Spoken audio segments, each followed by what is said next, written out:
We're here in the Garden District in New Orleans, where there's more mansions, magnolia, and more history than probably many streets in the United States. So if you're a Viking guest and perhaps you decided to come a little early, maybe stay a little bit longer, this might be a tour you're going to want to book. So I decided to reach out to one of the experts, and that's Robert Florence. So Robert, thanks for joining me today. Thank you, Todd. So Robert, if somebody does book one of these tours and they come up here to this beautiful garden district, what are they going to see? They're going to see a cityscape that is entirely different from the French Quarter. And as a matter of fact, it looks like a different city because it was a different city. It was a separate incorporated city until 1852, the city of Lafayette. That's 50 years after the Louisiana Purchase. Designed and developed by people that were at odds with the Creoles in the French Quarter, that is, people from the United States of America. Why do they call the Garden District? I mean, where does that come from? They call it the Garden District because, as you can see, the houses are set back as opposed to the Creole architecture in the French Quarter, which comes right up to the street and surrounds gardens. These are set back and surrounded by gardens. Now, I know a lot of famous people have lived up here in the Garden District. So give me kind of a rundown of some of the people that have actually walked these streets. Well, you know, in the 19th century, it would have been shipping magnates and national bankers and brokers and factors of cotton and tobacco and sugarcane and indigo. But some of the more well-known people in the recent past would include Archie Payton and Eli Manning, Anne Rice, John Goodman, Sandra Bullock, Trent Reznor, Terrence Blanchard, and Nicolas Cage. From what I understand, this is where your tour starts, right? Tell me a little bit about this house. That's correct, because this is the oldest surviving house in the Garden District, Toby's Corners, dating to 1838. Very significant, the choice of style, Greek Revival. It did not exist in colonial or Creole Louisiana, but was very popular throughout the rest of the United States at the time.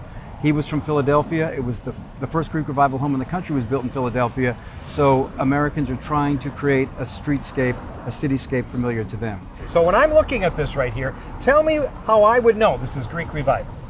The Greek columns, the straight lines, the long, narrow windows, a cornice with dentils, the perfect symmetry. But the thing is this, all of those features you'll find in, say, Philadelphia, where he came from, but if you see a Greek Revival house in Philadelphia, it's not going to look anything like this. A couple of things. First of all, it's raised up off the ground. And it's raised up off of the ground here for two reasons. One is flooding, it would flood almost annually, and also air circulation. All right, so Robert, why don't we hit the streets? You're going to show us some of the highlights, what our Viking guests might see if they decide to book one of these tours, and come on up to the Garden District. Absolutely. All right, let's hit the streets.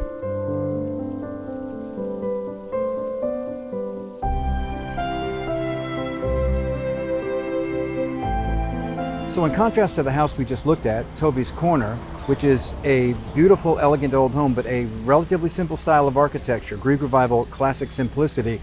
Within a generation, they begin to build much more lavish homes, and directly across the street is a great example. This was a private home built in 1872, just 34 years later, the Bradish Johnson home, which is of Second Empire or High Empire style of architecture. Look at all the detail on the exterior of this building. Then you get inside. There was a smoking den, a conservatory, a library, an elevator, and a big wooden spiral staircase that's covered by an enclosed stained glass dome, something right out of a cathedral. Wow. Wow. Can we get in there? Come on, don't you have a key, Robert? No, you actually could. If it was open, it's a school. It is. Walk in. Yeah. All right. Okay, Robert, this is just the beginning of our exploration of the Garden District, so let's take off and hit our next house. Tell me a little bit about the street that we're on right now. Well, this is First Street, and we're going to see Anne Rice's home in a minute, and she called it the First Street house. Now you see this building on the corner, that's the residence of the French consul. And right here? Yeah, which is kind of ironic because the Garden District was settled with an anti-Creole, hence anti-French sentiment, and they put the residence of the French consul right in the middle of the garden. Right in the middle. That's Was it correct. kind of like saying, hey, I'm here, I'm not going anywhere? It could be, you know, the French are kind of defiant, you know. Wow. And that was a bold move, Robert. Yes. Tell me And about then- some of these houses we're looking at Sure. across Well, the street. this one across the street is the only house in the world where two subsequent NFL Super Bowl MVPs spent their adolescence and part of their childhood. So that was the home of Archie Manning. Right here? Yes, right here. So Archie, so Peyton and Eli Manning, and the third Manning brother, Cooper, who their high school coach said was the best athlete of the three of them. Archie and Olivia Manning sold it and moved around the corner to a condominium.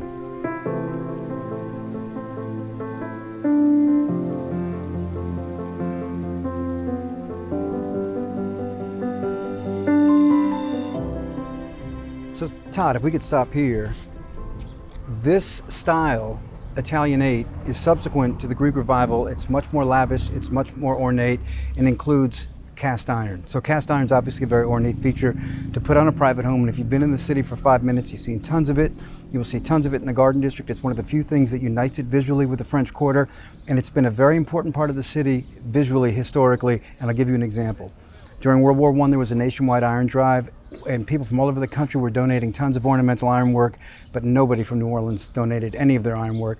They let their children go to the war, but they held on to this ironwork, and it's obvious because none of it would be here. It's so ornate. I mean, it's stunning. The fences, the ornate iron on the front of the porches. Well, this gate is a combination of wrought iron, hand-forged iron, and cast iron. And of course, cast iron is iron that's heated up to a high temperature and poured into a mold. It's much more ornate and a more recent technology, 1840s, whereas wrought iron is an ancient technology, but this is a combination of both, so it's a pretty amazing fence.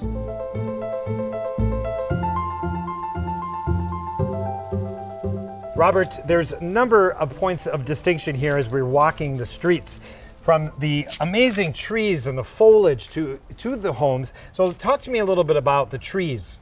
Yes, these are the live oaks, which are native to the region, and they may look like they are old, but these are relatively young live oak trees. They can live to be 500 and 600 years old, and they get a lot bigger than this.